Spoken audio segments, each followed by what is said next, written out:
Can I help you remove that obstacle? This is Sales for Nice People.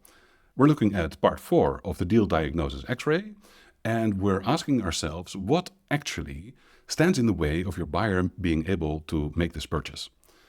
Normal sales training, normal salespeople, they talk about objection handling.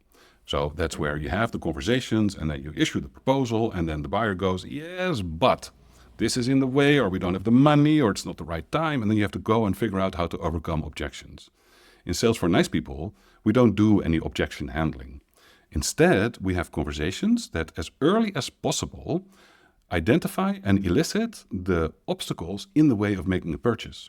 So, for instance, I might, in my first meeting, 20-minute exploration call with the buyer, say, well, I'm not sure yet, but it looks like a project like this is going to be between $20,000 and $50,000.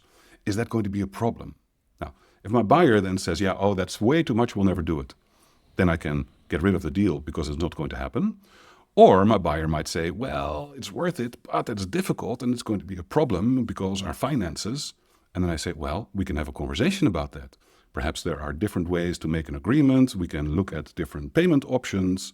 Would you like to have a conversation about that? If my buyer then says yes, then the deal is on the rails and we can work out how to get around that obstacle. But if you wait until the end to identify the buy blockers, you have to do this annoying thing called objection handling and you're probably going to lose the deal.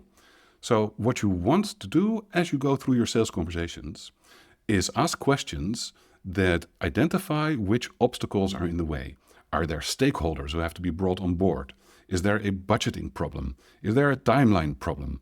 Is there a fear of unexpected, unintended consequences? Maybe you're going to do a great ad campaign and suddenly the entire agency of your client is going to be flooded with inbound requests and it'll be chaos.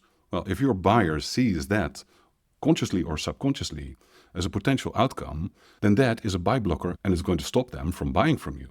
But if you identify and elicit this obstacle early on, well, you can have a conversation and see if there's ways to work around it. Maybe you can stagger the deployment of the ads so that they can hire more people as business improves. Who knows? But you can't afford to wait until something becomes an objection. You have to start by identifying as early as you can what are the buy blockers. This is Sales for Nice People. Go to salesfornicepeople.com/sign up, where you can get a daily email with topics like these, and you will also receive the PDF of the Deal Diagnosis X-ray once it's ready. So go to salesfornicepeople.com/sign up, and I will see you again tomorrow.